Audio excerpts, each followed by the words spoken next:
Hello everyone, this is Nagma, your biology teacher. I hope all you are safe and well at your places. And in the last video, we are deal with the prokaryotic cell. In this video, we are going to start cell envelope and its modification. In bacteria cell have a chemically complex cell envelope. जो हमारा bacteria cell होता है उसके outer cover हम जो उसके चारों ओर cover present होता है उसे हम सेल एनवेलप बोलते हैं. उसके सेल के चारों ओर जो कवर प्रेजेंट है वो कैसा होता है, वो बहुत ज़्यादा कॉम्प्लेक्स होता है. ठीक है. So the cell envelope consist of tightly bound 3 layer structure which is the outermost having a glycocalyx. Outermost layer जो हमारी होती है उसके चारों उसको हम ग्लाइकोकैलिक्स बोलते हैं. The middle one we calling it the cell wall, and the third layer which is plasma membrane.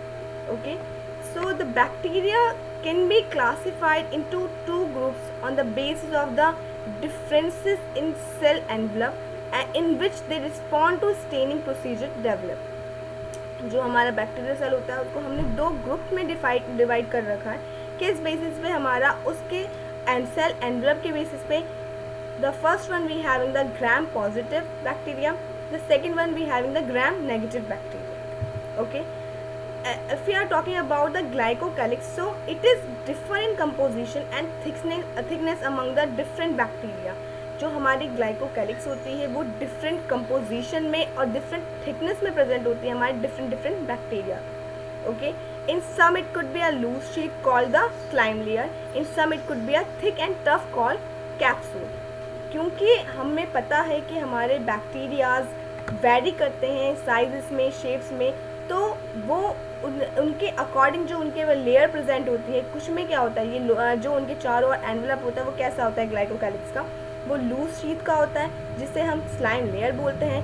कुछ के चारों ओर ये बहुत टफ और थिक होता है जिसे हम कैप्सूल बोलते हैं. Okay, if we are talking about the cell wall, the middle one, it determines the shape of the cell because we know very well that cell wall हमारा structurally किसी भी organism या plant को क्या provide करता है, structurally strength provide करता है, structurally support provide करता है. So it determines the shape of the cell and provides strong structural support to the bacteria and prevent the bacteria from bursting or collapsing. Bacteria को bursting से और collapsing से भी क्या करता है, ये रोके रखता है, उसे भी प्रोटेक्ट करके रखता है. ओके, सेल वॉल हमारा the plasma membrane, it is a selectively permeable membrane and protect from the outside world. हमारा जो प्लाज्मा मेम्ब्रेन होता है वो कैसा होता है, वो सिलेक्टिवली परमेबल मेम्ब्रेन होता है. सिलेक्टिवली परमेबल मेम्ब्रेन से मीन्स क्या है हमारा, क्योंकि ये कुछ ही सिलेक्टिव चीज़ों को अंदर आने और बाहर जाने का परमिट प्रोवाइड करता है, इसलिए हम इसको क्या बोल रहे हैं, सिलेक्टिवली परमेबल. कुछ ही चीज़ों को क्या करता है, ये सिलेक्ट करता है एंड प्रोटेक्ट करता है हमारे सेल को बाहरी एनवायरनमेंट से. बाहरी एनवायरनमेंट में जो चीज़ें प्रेजेंट होती हैं उससे बिल्कुल सेपरेट करके ये रखता है. A special membranous structure is mesosome which is form by the extension of plasma membrane into the cell. Plasma membrane के एक्सटेंशन की वजह से जो हमारे स्पेशल मेम्ब्रेन स्ट्रक्चर बनता है उसे हम क्या बोल रहे हैं, यहाँ पे मीजोसोम्स बोल रहे हैं. ठीक है. These extensions are in the form of vesicles, tubule and lamellae. ये extensions किस फॉर्म में हो सकते हैं, हमारे vesicles की फॉर्म में भी हो सकते हैं, tubules की फॉर्म में भी हो सकते हैं एंड lamellae की फॉर्म्स में भी हो सकते हैं. Okay, in some prokaryotic like cyanobacteria there are other membranous extension in the cytoplasm. कुछ प्रोकैरियोटिक सेल्स जो होते हैं लाइक हमारी साइनोबैक्टीरिया हो गया, उनमें जो मेम्ब्रेनस एक्सटेंशन होते हैं वो साइटोप्लाज्म में होते हैं and we are calling it the chromatophores. Chromatophores में हमारे कुछ पिगमेंट्स प्रेजेंट होते हैं, which certain pigments are present. Okay, in chromatophores.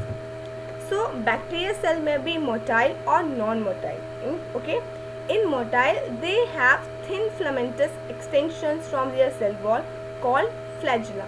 कुछ जो मोटाइल होते हैं उनमें क्या प्रेजेंट होता है, हमारा थिन फिलामेंटस एक्सटेंशन प्रेजेंट होता है हमारा, जिसे हम क्या बोलते हैं, उसकी सेल वॉल के चारों ओर, एंड उसे हम क्या बोलते हैं, फ्लैजिला बोलते हैं. Okay, bacterium flagella is a compared of 3 parts. हमारा 3 पार्ट्स का बना होता है हमारा filament, hook and basal body. The pili and fimbriae are also surface structure of the bacteria. आप इस डायग्राम में अच्छे से देख सकते हैं कि हमारा ये बैक्टीरिया जो ये थ्रेड लाइक स्ट्रक्चर है हमारा फिलामेंटस, ये हमारा बैक्टीरिया फ्लैजिलम है, और ये जो हमारे सेल वॉल है इसके चारों ओर यहाँ पर पिलाई प्रेजेंट होते हैं, ठीक है, इसके सरफेस पे। एंड पिलाई यार कैसे होते हैं हमारे, elongated tubular structure made of special protein, हमारे जो बहुत स्पेशल, यहाँ पर ये मोड नहीं होगा बच्चों, यहाँ पर मेड होगा, ये made of are special protein के बने होते हैं हमारे। Okay, the fimbriae are small bristle like fibrous sprouting out of the cell, जो हमारे फिम्ब्री होते हैं वो कैसे होते हैं, ब्रिस्टल लाइक फाइब्रस स्प्राउटिंग होते हैं, जो कि हमारे सेल में प्रेजेंट होते हैं। Okay, the next heading we have the ribosome and inclusion body. So जो हमने बात की थी कि बहुत सारे मेम्ब्रेन बाउंड सेल ऑर्गेनेल्स हमारे प्रोकैरियोटिक सेल में प्रेजेंट नहीं होते हैं, but ribosome is the only one which is present in prokaryotic as well as in the eukaryotic cell. Okay, so in what kind of ribosome are present in prokaryotic cell? So in prokaryotic cell, the ribosomes are associated with the plasma membrane of the cell. जो हमारे prokaryotic cells में ribosomes होते हैं वो plasma membrane से कैसे रहते हैं, एसोसिएटेड रहते हैं, and they are made up of 2 सब यूनिट्स, एंड ये 2 सब यूनिट से मिलकर बने होते हैं। कौन कौन सी, द 50S सब यूनिट्स एंड द 30S सब यूनिट्स, एंड ये टुगेदर ये सब यूनिट्स मिलने के बाद हमारा 70S सब यूनिट्स का फॉर्मेशन करती है। ओके, तो 70S type of ribosome are present in the prokaryotic cell. Okay, this ribosome are the site of protein synthesis. हमने बात की थी कि राइबोसोम का बहुत मेन रोल प्ले करता है हमारा प्रोकैरियोटिक सेल में, तो ये क्या मेन रोल प्ले कर रहा है, तो ये हमारी साइट होती है किस चीज़ की, प्रोटीन सिंथेसिस की, जहाँ पर हमारे प्रोटीन का सिंथेसिस होता है, प्रोटीन फॉर्मेशन होता है। Okay, several ribosome attach to a single mRNA, जो हमारा एक सिंगल mRNA होता है उससे बहुत सारे राइबोसोम क्या हो जाते हैं, अटैच हो जाते हैं और एक चेन बना लेते हैं, जिसे हम क्या बोलते हैं, पॉली राइबोसोम और polysome.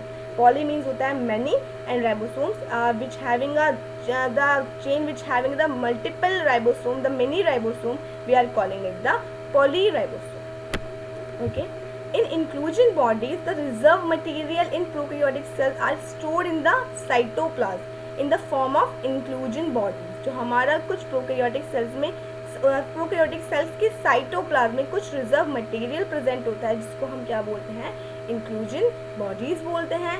It is not membrane bound system and life frame the cytoplasm. ये कैसा होता है हमारा, ये मेम्ब्रेन बाउंड सिस्टम नहीं होता है, और ये कहाँ प्रेजेंट करता है, हमारा साइटोप्लाज्म में प्रेजेंट करता है, फ्री हमारा ये फ्री रहता है साइटोप्लाज्म। ओके, एग्जाम्पल्स के हम अगर देखें तो फॉस्फेट ग्रैन्यूल्स हमारी हो गई, साइनोफाइसिन ग्रैन्यूल्स हो गई हमारी, एंड ग्लाइकोजन ग्रैन्यूल्स हो गई हमारी, ठीक है। These are all are the reserve material, and some gas vacuoles are found in the blue green algae and purple and green photosynthetic bacteria.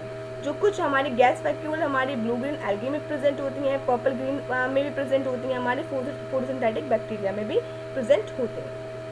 Okay, thank you so much. If you have any query, any doubt, please message in the comment section. Okay.